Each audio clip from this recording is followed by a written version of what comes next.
Hey guys, this is Mr. C, and in this video I'm going to show you how to factor some quadratic expressions that are monic, which means the value and the number in front of x squared is going to be 1, and these are usually the easier ones that you guys are going to get. So I'm going to start off and I'm just going to do a sample of these, all right, so you can get the general idea. The first one I'm going to look at is x squared minus 18x minus 40. Now, there's really 4 different ways this can be given to you. That could be a plus or a minus, and that could be a plus or minus. And so with those combinations, there's 4 different types of problems that you can get. And I'm going to discuss all 4 types in this video. It's very important to listen to my words, because when I talk about how I'm going to do this, my words are going to drive how this is going to get factored, okay? And I'll say the same phrases every single time, but I'll just use different phrases with different quadratics. If that was a positive, I'm going to say something different. If it's a negative, I'm going to say something different. That one right there, that's not really going to bother me too much since that's a minus. But let's see what this looks like. All right. So the first thing you want to do is you want to figure out what 2 numbers multiply to give 40, and the difference of those 2 numbers is 18. Okay, and the way I say this in class is this minus right here at the end means different signs difference. So I know immediately that in my 2 factors, okay, I'm going to get an x in front. Why are these both going to be x's? Because when you distribute this back out, x times x is x squared.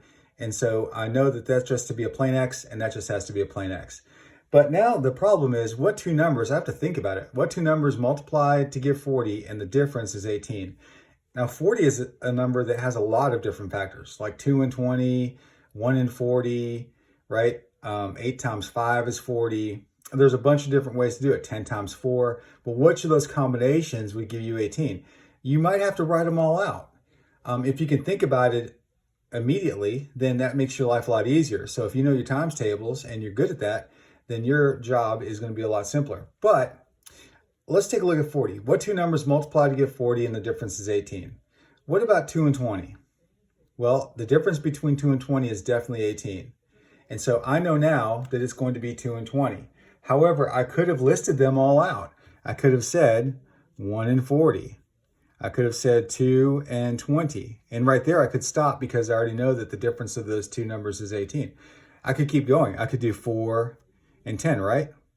And I could do 5 and 8. But that's it. 1, 2, 4, 5, 8, 10, 20, 40. Those are all the factors. So I know it's going to be 2 and 20. So I'm going to put the 2 here and the 20 here. It does not matter where you put those 2 numbers right now at all. Now, different signs difference. The bigger number has to have this sign in front of it. Why? Well, because when you multiply this back out, this negative 20x has to be bigger than this positive 2x to give you a negative in the middle. So whatever sign this is has to be in front of the bigger of the 2 numbers. If you switch them, you'll get a positive 18 when you multiply these back out. And by the way, you really should multiply these back out to make sure you get this back using FOIL or distributive property or the box method, until you get a really good handle on factoring and binomial multiplication. All right, so this right now is done. I got a negative 20x, a positive 2x, that's a negative 18x in the middle. Negative 20 times 2 is negative 40, and x times x is x squared. So that one's done. All right, let's take a look at another one. This one is going to contrast to that problem. This one is going to be x squared, plus 16x plus 48. Now, a lot of students get really scared when that number gets big. Don't worry about it. It's not that big of a deal. All right. Here I have a plus at the end. Now, that plus means the only way to get a plus at the end is if both of my factors, right, have to have the same signs here and here. So I'm going to put an x here, and I'm going to put an x there. Okay, so let's think about it. That, whatever that's going to be, times that, whatever that's going to be, has to be positive, right? So these 2 signs in the middle have to be the same. That means right there, that plus means that they're both going to be plus at the end. So I'll talk about that in a second. First, what two numbers multiply to give 48, and the sum now, because it's a plus, the sum of those two numbers is 16.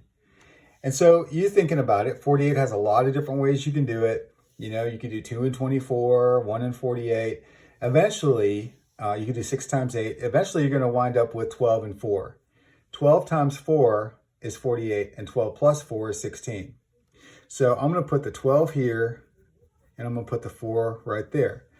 Same sign sum, both positive. Plus, plus. To check and make sure I did this correctly, you can multiply this back out. 4x and 12x makes 16. I get a 48 at the end, and I get an x squared at the beginning. So I know I did that correctly. And I didn't really have to do all this, even though I could have if I completely did not know what two numbers made 48 when you multiply them and the sum was 16. If I didn't know that, I'd write them all out until I found it. But the more you do this, luckily, the better you get at finding those numbers. All right, so let's do another one here. This one is going to be, let's do x squared minus 9x plus 20. So which structure here does that look most like? To me, this looks most like this one right here, because I get a plus there and a plus there. The only difference is that's a positive and that's a negative. All right, so I know that I'm trying to factor this into two linear factors. I know that that's going to be an x and that's going to be an x. What two numbers multiply to give 20 and the sum is 9? I'm not going to worry about the negative 9 yet. I'm not worried about that. What two numbers multiply to give 20 and the sum is 9? Well, you might think of 4 and 5 right away, right? Because 2 and 10 wouldn't work, because that would be 12, right? And 1 and 20 wouldn't work, because that sum would be 21. I'm thinking 4 and 5. So I'm going to put a 4 here, and I'm going to put a 5 right there. Same sign sum, this time both negative. So minus, minus. Okay, so let's check it. I get a negative 5x here, I get a negative 4x there. If I combine those, I get negative 9, so I'm good. Negative 4 times negative 5 is positive 20, so I'm good. That looks good. All right, so which one haven't we done? We've done minus, minus, plus, plus, minus, plus. I don't think we've done a plus and a minus yet. So let's see if we can find with a plus and a minus. Let's do x squared plus 4x, and then let's do minus 32. Okay, so here we have one, this plus minus, all right? And by the way, once you've done a few of these, you've pretty much done them all, because the structure, once you get these 4 down, the structure of all of the other ones is going to be the same exact thing. It's just going to be practice. So we already know that it's going to factor into two linear factors. We already know that we got x's at the beginning. I have a minus here.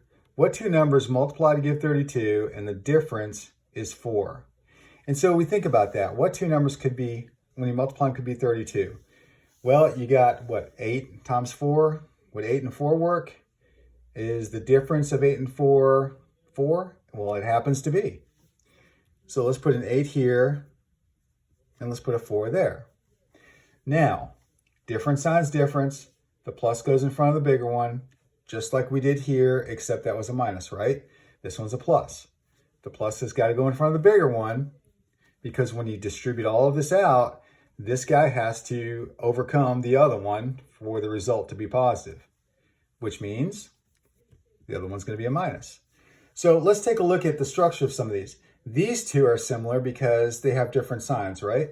And these two are similar because they have the same signs. And that makes sense, because to get a negative 40, you had to have a positive times a negative, right? Because positive times negative is negative. To get a negative 32, you had to have a positive and a negative multiplied, because positive times negative is negative. And it works out fine. The only thing, again, is you just might have to play around with the number at the end to see which two numbers, when you multiply them, will give you this, and then the correct number in the middle. So those are the 4 basic structures of a Monic quadratic. So let's look at a couple that maybe is slightly different.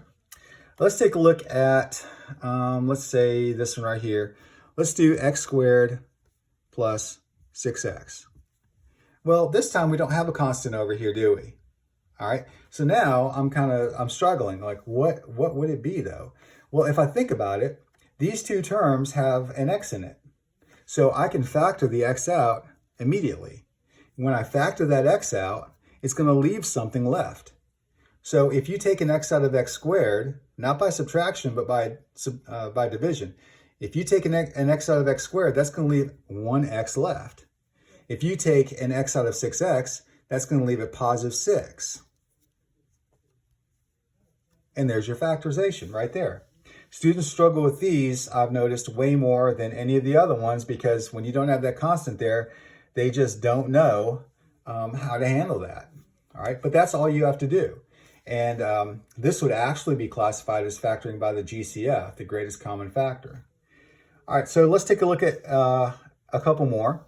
Let's do this one. What if you get x squared minus 16?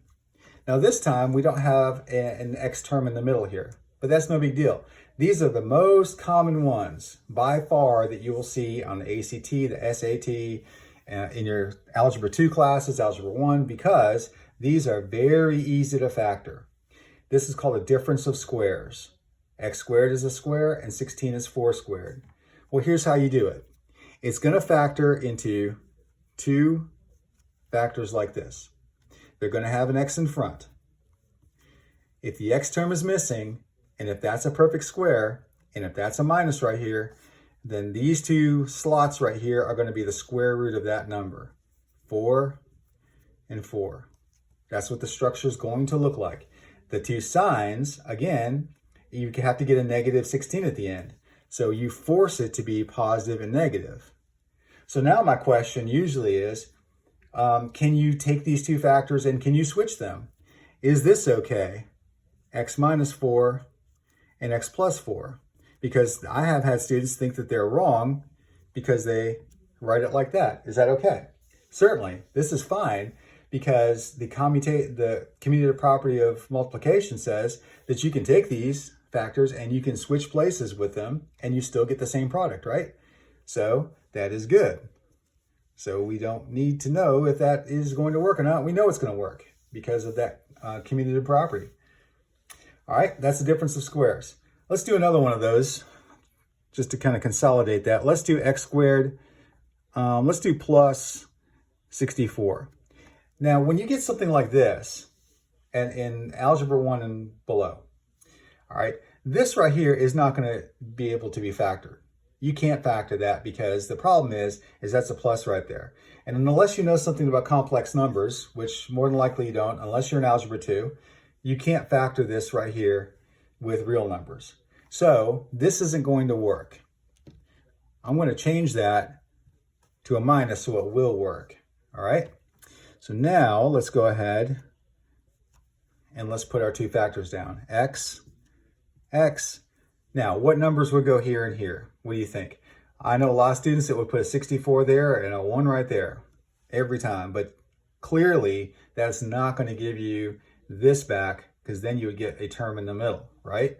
So it's a difference of squares. The square root of 64 is 8. And so we're going to put 8 here, 8 there. And all you have to do now is throw down a positive and a negative, and you are done. And that's called, again, a difference of squares. So now let's look at one that is similar to that, but not the same thing. So let's do x squared, and let's do plus 16x plus 64. So we got 64 here, we have a 64 here, but this one has an extra plus 16x in the middle. This is not a difference of squares by any means, okay? So how do you factor this one? Well, in a few years, you'll look at this and go, oh, I know exactly how to do that without doing any work at all. But let's say you don't. What two numbers multiply to give 64 and the sum is 16? Well, you might think 8 and 8, right? 8 plus 8 is 16, and 8 times 8 is 64. So you would throw down your two factors here, put your x's here and here, right? Put your 8 here, put your 8 here, and then you've got same sign sum, both positive, plus and plus. We will call this, since you got the same factor twice, a perfect square. 8 plus 8 times another, x plus 8 times another x plus 8. You could actually write that also like this. x plus 8 squared. That's very handy. You'll see a lot of these also, perfect squares, because not only are they easy to factor, but they're pretty easy to solve too, and so when they're an equation. So you get a bunch of those too. All right. This video is basically just meant to get you started with this.